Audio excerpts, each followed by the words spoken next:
Manchester by the Sea, Massachusetts. Where is it? What is it? An island on the coast? A depressing movie? A lovely place with an odd name? Why should you be interested? Manchester by the Sea, alongside Gloucester on Cape Ann, is a small town with big appeal. On the train line, 25 miles from Boston on Route 128, Manchester is the perfect getaway and day trip destination for shopping, dining, boating, exploring, and relaxing, surrounded by beautiful vistas and authentic New England character. Home to 5,500 people, the town has several miles of saltwater frontage, a beloved singing beach, and a deep harbor bordered by extensive public parks, landings, and historic buildings. Manchester, by the sea, is also in the woods and hills and meadows. A long-standing commitment to conserving the land and waters has kept much of the town in the natural state once known to the indigenous people for whom it was a major settlement. Manchester's handsome streets and buildings tell the story of almost 400 years of life and work, from its English beginnings in 1645 as a fishing and farming village.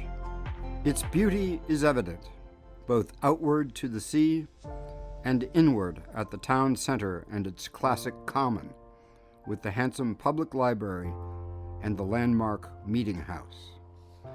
In the 1820s, the small town began a period of major change, led by Abigail Hooper, the first New England woman known to have built her own business and commissioned the construction of her own house without a husband and without the financial assistance of men.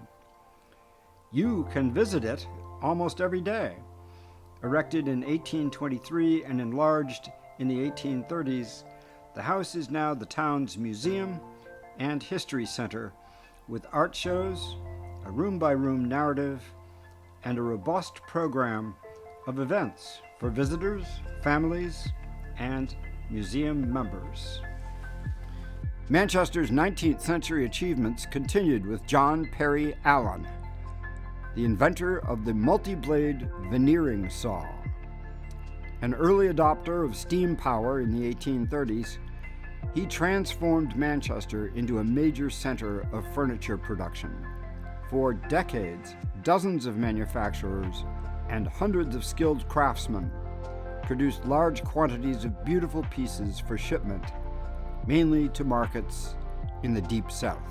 The railroad reached Manchester in 1847, and soon well-to-do Bostonians, publishers, editors, actors, and art patrons were building summer houses here. Some of the charm of the place was captured by Fitzhenry Lane, Winslow Homer, Charles Hopkinson, and other notable painters in their depictions of Manchester's unspoiled coast and luminous seascapes. After the Civil War, Manchester was discovered by the tycoons of the so-called Gilded Age, who made it a premier seasonal resort, rivaling Newport for architecture and summertime amenities, including a grand hotel, the Masconomo House, and in the 1890s, a country club, a yacht club, and a newly dredged harbor. Its fame spread, and by 1910, some 20 foreign embassies were calling Manchester their summer home. Today's Manchester is a highly sociable town, with friendship organizations, 2 garden clubs, several charities, and active religious congregations. It offers a wide range of shopping and dining options, and it holds celebrations throughout the year, including the 4th of July parade and townwide breakfast, and a festival by the sea in August. In addition to the usual year-round providers of goods and services, Manchester has facilities for seafarers on the harbor at Manchester Marine: fuel, slips, moorings, storage, dockage, and at Crocker's Boatyard, 80 years old, specializing in wooden boats, storage, maintenance, and repair, as well as slips, dockage, transportation, crane, and a marine railway. Manchester has excellent public schools and 2 private schools as well.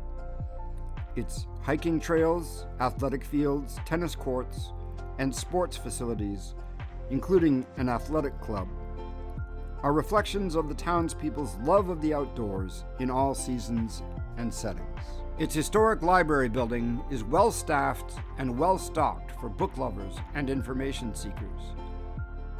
And the town has its own weekly newspaper, the very active Manchester Cricket, covering the scene since 1888, and a robust town meeting form of government with a 5-person select board.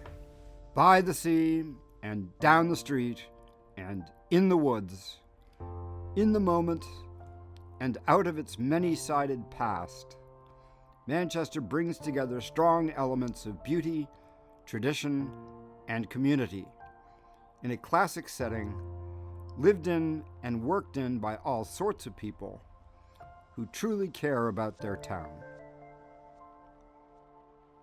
Welcome